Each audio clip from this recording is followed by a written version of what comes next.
Bonsoir Patricia. Bonsoir Lynn André. Bonsoir à vous tous. Bonsoir Ghislaine. Bonsoir Monette. Bonsoir Nathalie. Bonsoir Gaël, Franck. Bonsoir Hubert. Bonsoir Fabiola. Bonsoir Lisa. Bonsoir Mathis, Gaëtan. Bonsoir Benjamin. Bonsoir.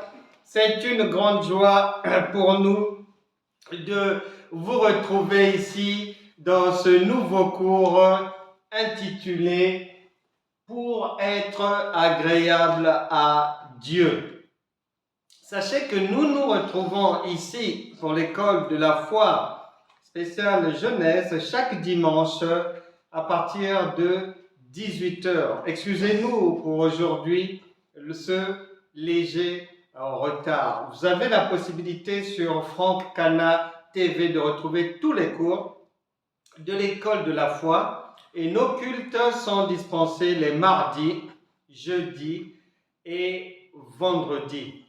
Vous pouvez vous joindre à nous pour les suivre en direct. Vous faites simplement la demande et on vous introduira là où il faut pour être avec nous durant nos cours en direct, que ce soit en présentiel ou à distance. Que Dieu vous bénisse vraiment. Nous avons de belles choses à voir aujourd'hui et vous avez nos coordonnées. Si vous avez des questions, vous pouvez les poser. À la fin, nous prierons parce que Dieu veut toujours bénir tout un chacun. Notre cours aujourd'hui est intitulé « Pour être agréable à Dieu ». Et je vous recommande vivement d'aller sur la chaîne Franck Cana TV. La Bible déclare en Romains chapitre 10, verset 17 que la foi vient de ce que l'on entend.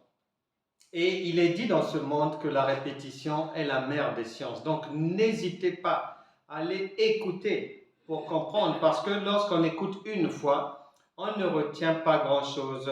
Or, il faut écouter et réécouter pour comprendre, parce que des fois, la deuxième fois, on va comprendre ou on va entendre quelque chose que la première fois, on n'avait pas entendu, ainsi de suite. Donc, soyez assis et persévérez dans les écoutes des enseignements.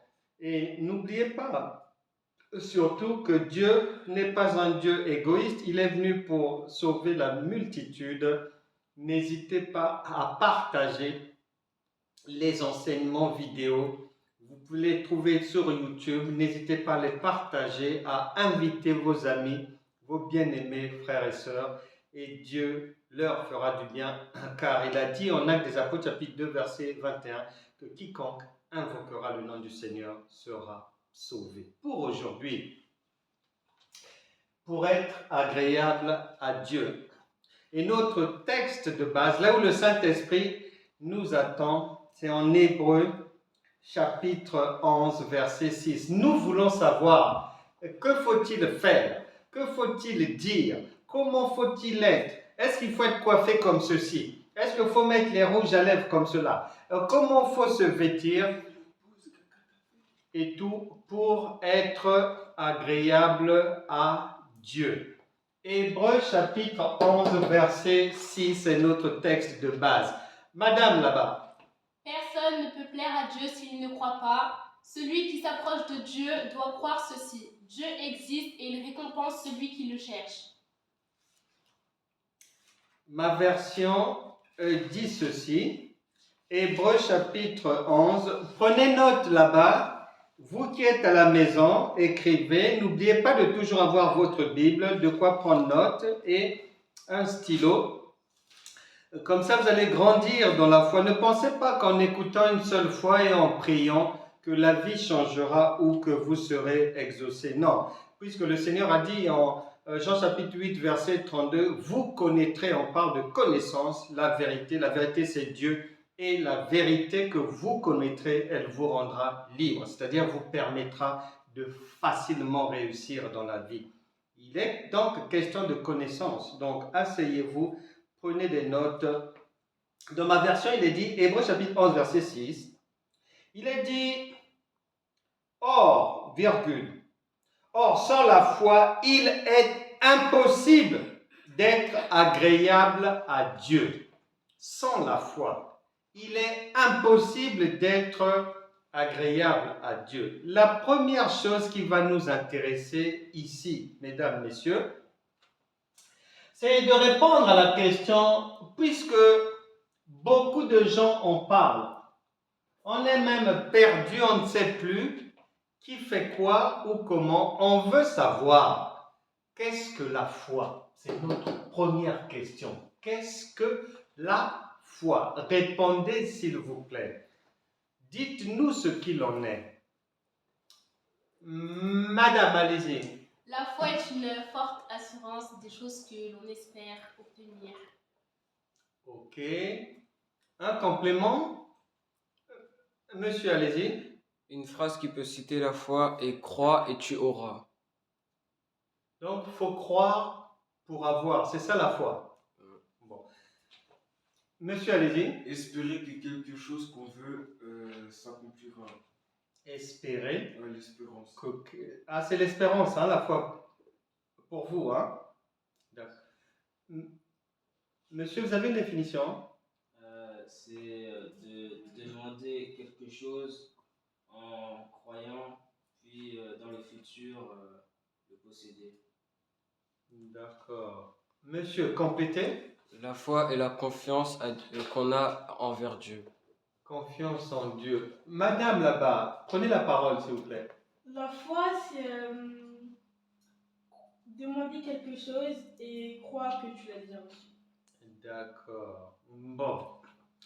Pour ne pas se tromper, nous allons appeler quelqu'un, un témoin de Dieu, autorisé à parler au nom de Dieu, pour qu'il vienne nous dire qu'est-ce qu'il en est de la foi au juste. Hébreux, on va appeler l'auteur du livre aux Hébreux. Hébreux chapitre 11, verset 1.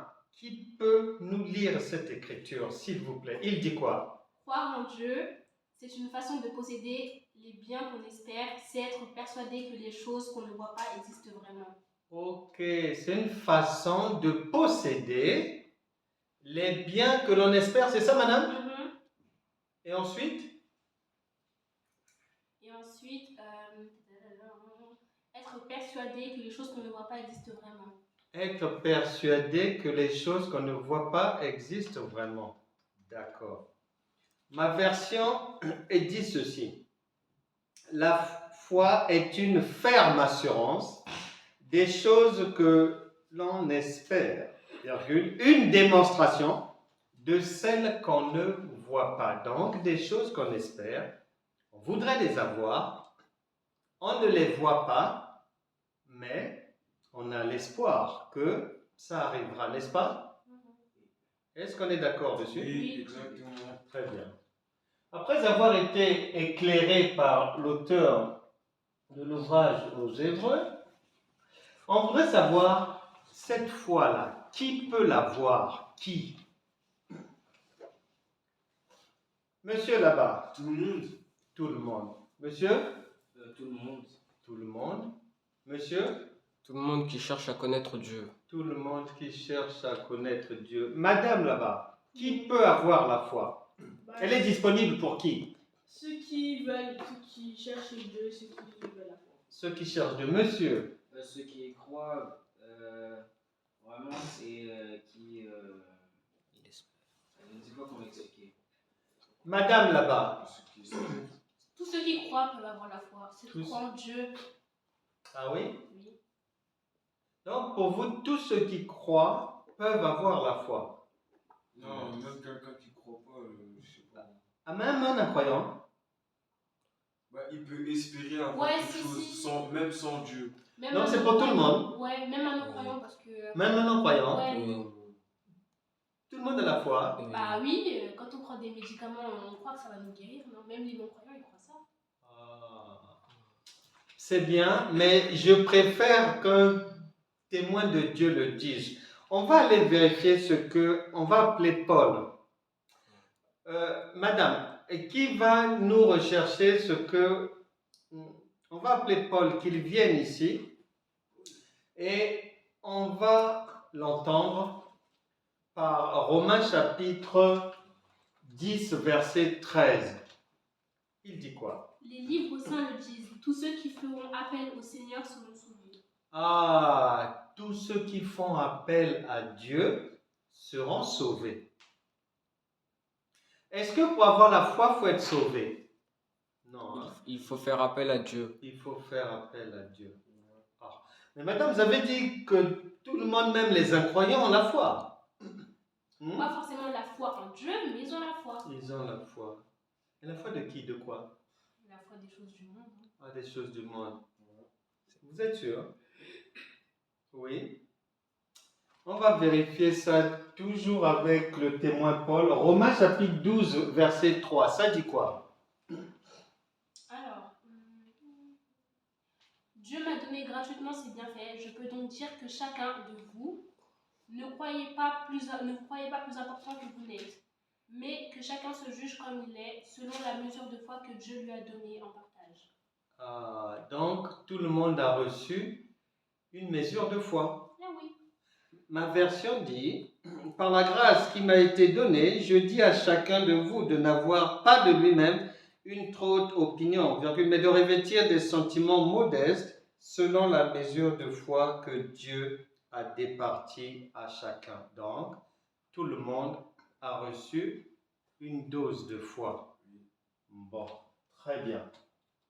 Maintenant, si on considère que tout le monde a reçu une dose de foi, la question maintenant, est-ce qu'il y a des choses qui peuvent empêcher à quelqu'un d'avoir la foi? C'est-à-dire, est-ce qu'il existe des obstacles à la foi?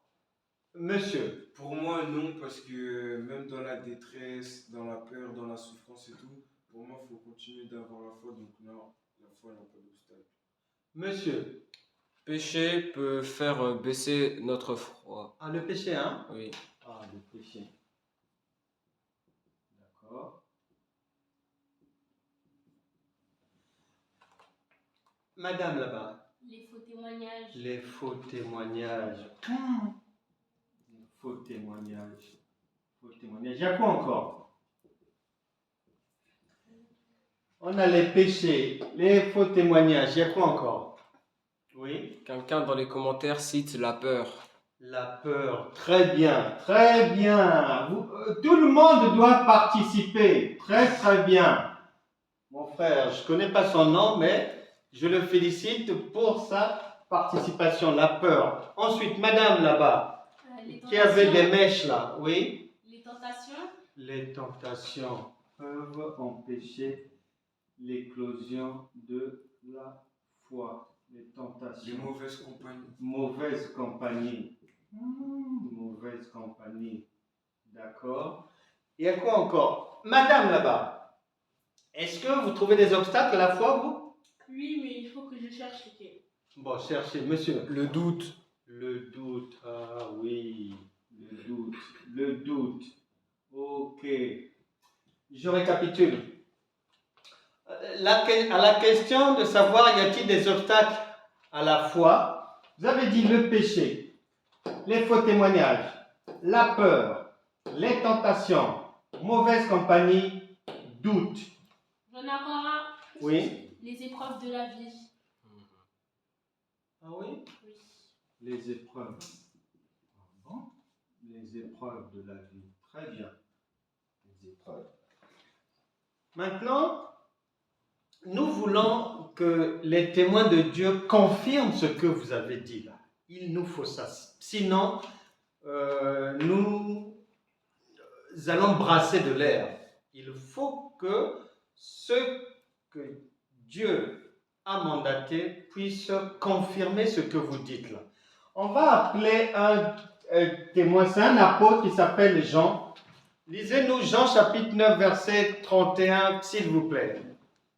Nous savons que Dieu n'exauce point les pécheurs, mais si quelqu'un l'honore et fait sa volonté, c'est celui qui l'exauce. Ok, donc, comme le but de la foi, c'est obtenir l'aide et l'assistance de Dieu dans des situations, or, Dieu, son témoin dit que Dieu n'exauce pas les pécheurs. Donc, un pécheur, même s'il a soi-disant la foi, ça ne donnera rien. Est-ce que vous êtes d'accord avec ça? Oui. Ok. Lisez-nous 2 Timothée chapitre 1 verset 7. Ça dit quoi? Car l'esprit que Dieu nous a donné Oui. ne nous rend pas timides. Au contraire, cet esprit nous remplit de force, d'amour et de maîtrise de soi. Ah, donc ça rejoint ce que le frère là-bas a dit, que la peur, nous avons le péché, la peur est un obstacle à la foi. 1 Corinthiens chapitre 6 verset 9 à 10, c'est l'apôtre Paul. On l'appelle, qu'il vienne parler ici, de la part de Dieu. Quels sont les obstacles à la foi encore? 1 Corinthiens chapitre 6 verset 9 à 10, s'il vous plaît. On y va. 1 Corinthiens chapitre 6, verset 9 à 10. Si vous traînez, je vais me lancer dans cette lecture. 1 Corinthiens chapitre 9 à 10. Ceux qui font le mal n'auront pas de place dans le royaume de Dieu. D'accord? Vous n'avez donc pas cela. Vous ne savez donc pas cela. Attention, comprenez bien ceci. Ceux qui ont une vie immorale, ceux qui adorent les faux dieux, ceux qui sont adultères, les hommes qui couchent avec les jeunes gens, les voleurs, les avares, ceux qui boivent trop, ceux qui insultent les gens, les bandits, ceux-là n'auront pas de place dans le royaume de Dieu. Jusqu'à 12. Non, relisez lentement pour que ceux qui écoutent comprennent. Vous allez trop vite, pourquoi? Pardon. On ne peut pas comprendre comme ça. Ceux qui font le mal Oui. n'auront pas de place dans le royaume de Dieu. Vous ne savez donc pas cela? Attention, comprenez bien ceci. Ceux qui ont une vie immorale, qui adorent les faux dieux, ceux qui sont adultères, les hommes qui couchent avec les jeunes gens, les voleurs, les Les avares, homosexuels. ceux qui boivent trop, ceux qui insultent les autres, les bandits, ceux-là n'auront pas la place dans le royaume de Dieu. Il y a une belle liste là des gens qui ne peuvent pas. On dit ils n'ont pas leur place dans le royaume de Dieu. Donc ça veut dire que ceux qui le font là, ce sont des obstacles à la foi, obligatoirement. Parce que nul ne peut, pour avoir la foi, il faut être agréable à Dieu. Donc quand on n'est pas agréable à Dieu, on ne peut pas, puisque la foi a pour but d'être exaucée, de sortir d'une difficulté. Et si Dieu ne peut pas te venir en aide, du fait de tous ces comportements énumérés, ça ne sert à rien, c'est peine perdue. Apocalypse chapitre 22, verset 15 dit quoi? Dehors, les Un chiens. autre témoin. Dehors, les chiens, les sorciers, ceux qui vivent dans l'immoralité sexuelle, les meurtriers, les idolâtres et tous ceux qui aiment pratiquer le mensonge. Même les menteurs ne peuvent pas. Le mensonge est un obstacle à la foi. L'idolâtrie, les mauvais comportements, la drogue, la cigarette, l'alcool, la séduction, la convoitise, toutes ces choses-là, la haine, le non-pardon, toutes ces choses. Alors, pour nous maintenant, est-ce que avoir la foi, c'est suffisant pour vous, pour être agréable à Dieu? Ou bien cette foi doit-elle être accompagnée d'autres choses? Madame, allez-y. Il faut une bonne conduite. Il faut une bonne conduite. Monsieur. Il faut aimer son prochain. Il faut aimer son prochain. Monsieur. Faire des actes qui pourraient changer la vie de quelqu'un, par exemple. Monsieur. Pratiquer le royaume des cieux. Le royaume des cieux, c'est quoi? Aider les uns et les autres. D'accord. Madame, là-bas. S'aimer, prêcher l'évangile, voilà. D'accord. Tout ça là, c'est bien. mais il faut une confirmation d'un témoin divin. On va l'appeler. On va appeler l'apôtre Pierre. On va l'appeler 2 Pierre, chapitre 1, verset 5. Ça dit quoi là-bas? 2 Pierre, chapitre 1, à partir du verset 3 jusqu'à 5. Allons-y. Par sa divine puissance, le Mhm. Seigneur nous a donné tout ce qui nous est nécessaire pour vivre dans l'attachement à Dieu. D'accord. Il nous a fait connaître celui qui nous a appelés à participer à sa propre gloire et à son œuvre merveilleuse. C'est ainsi qu'il nous a accordé les biens si précieux et si importants qu'il avait promis, afin qu'en les recevant, nous puissions échapper aux désirs destructeurs qui règnent dans le monde et participer à la nature divine. D'accord. Ensuite, Pour cette raison même, faites tous vos efforts pour ajouter à votre foi la bonne conduite et à la bonne conduite la vraie connaissance de Dieu. ensuite,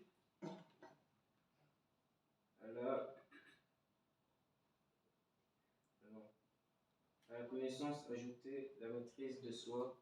À la maîtrise de soi, la persévérance. À la persévérance, on vous entend pas. Lisez bien, pardon. Et à l'attachement à Dieu. Enfin, à l'attachement à Dieu, ajouter affection, fraterne. Ma version dit à votre foi. Faites tous vos efforts pour joindre à votre foi la vertu. Donc, la foi doit être accompagnée d'un type de caractère, de certaines attitudes, d'une certaine intelligence et connaissance. Il est dit à votre foi la vertu, à la vertu la connaissance de Dieu, à la connaissance de Dieu la tempérance, à la tempérance la patience, à la patience la piété, à la piété l'amour fraternel, à l'amour fraternel la charité. Donc, l'apôtre Pierre nous confirme que à la foi, il faut joindre un certain nombre d'attitudes et de connaissances pour que cette foi soit réellement parfaite et agréable à Dieu. En conclusion, pour aujourd'hui, en conclusion, on va demander à Dieu de nous dire quelque chose directement lui-même par l'un de ses témoins, l'apôtre Jean, Apocalypse chapitre 22, versets 13 à 14. Lisez s'il vous plaît. Je suis l'alpha et l'oméga, le premier et le dernier, le commencement et la fin. Ensuite, Le commencement et la fin. Apocalypse chapitre 22, versets 13 à 14, s'il vous plaît. Heureux ceux qui lavent leurs robes. Ils auront le droit à l'arbre de vie. Ils pourront entrer par les portes dans la ville. Il est dit, je suis l'alpha et l'oméga, donc Dieu. Le premier, le dernier, lui-même. Le commencement et la fin, toujours lui. Heureux ceux qui lavent leurs robes. La robe, c'est le vêtement. Le vêtement doit ressembler à Christ. Galates chapitre 3, verset 27. Vous tous qui avez revêtu Christ. Et c'est en cela que l'on peut être agréable. Afin d'avoir droit à l'arbre de vie et d'entrer par les portes dans la ville, c'est-à-dire d'être pleinement agréable à Dieu. Notre cours d'aujourd'hui était intitulé « Pour être agréable à Dieu ». Et nous venons de faire une échographie. Les témoins de Dieu, ses propres docteurs, ses propres spécialistes sont venus nous éclairer au sujet des conditions pour être agréable à Dieu. Nous bénissons le Seigneur pour cela. Nous aurons prochainement un devoir avec une dizaine de questions. Donc, préparez-vous, révisez bien et le Seigneur va vous faire du bien. Il faut une vie dans le Seigneur, c'est comme un enfant. On vient au monde physiquement, mais nous venons aussi au monde spirituellement. Par conséquent, il faut grandir.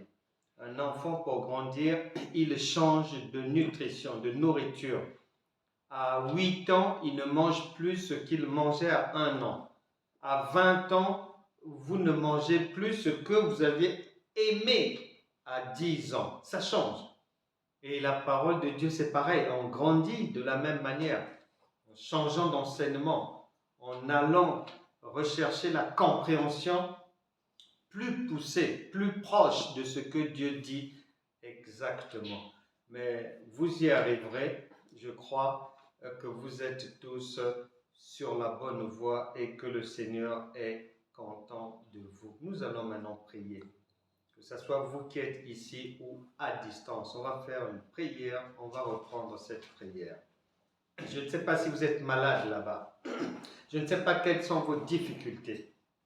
Mettez la main là où vous souffrez dans votre corps. Si c'est au sujet des documents, prenez ces documents-là, tenez-les. Si c'est un enfant qui est malade, prenez l'enfant s'il est là, tenez-le.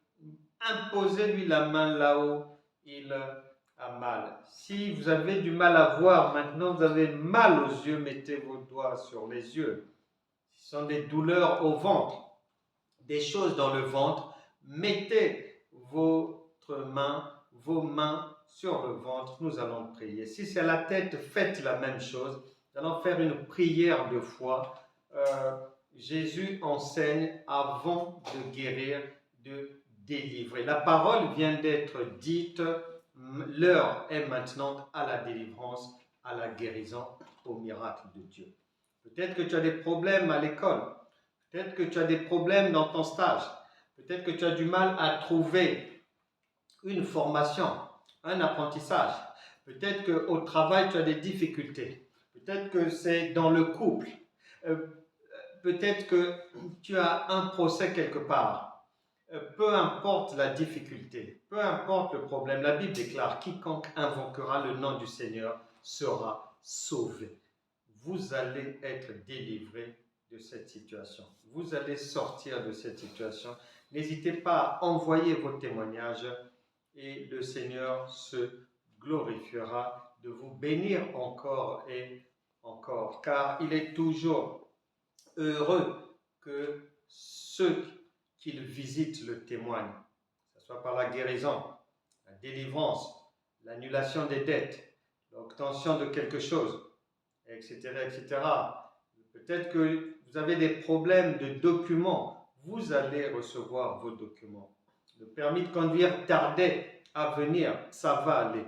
Si c'est un examen, vous allez le passer. Si c'est un procès, le tribunal va décider en votre faveur. Nous prions maintenant. Seigneur Jésus-Christ, nous sommes là réunis devant toi. Tu es un Dieu omniprésent et tout-puissant. Venant d'entendre la parole de Dieu, nous te demandons le pardon de nos péchés. Nous sommes maintenant enfants de Dieu. Fais-nous du bien. Merci de nous avoir oints par ton esprit. Au nom de Jésus, je chasse toute difficulté dans ma vie. Toute maladie me quitte. Tout démon parte. Et tout problème dans les administrations soit résolu en ma faveur. Tout problème à la maison soit réglé. Tout problème avec une banque soit réglé. Je déclare l'annulation de toute dette. Je déclare l'annulation de Je déclare que je sors victorieux de toutes sortes de procès. Tout ira bien pour moi. Tout ira bien pour ma famille, pour mes activités. Au nom de Jésus. Amen. Amen. Amen. Amen. Nous nous retrouverons dimanche prochain à 18h. Excusez-nous du léger retard aujourd'hui. Dimanche prochain, 18h. Vous pouvez nous écrire entre-temps. Envoyez vos sujets de prière. Nous vous aimons. Que Dieu vous bénisse. Allez sur France Cana TV. N'hésitez pas. Nous saluons Julien. Nous saluons Ray-Claude. Nous saluons Gaëtan. Nous saluons Iman. Nous saluons la maman d'Iman. Nous saluons Iris. Nous saluons Iris. Nous saluons Iris. Nous saluons Michael. Nous saluons Geoffroy. Nous saluons Nathan. Nous vous saluons. Nous vous embrassons. À dimanche prochain. Au revoir. Au revoir.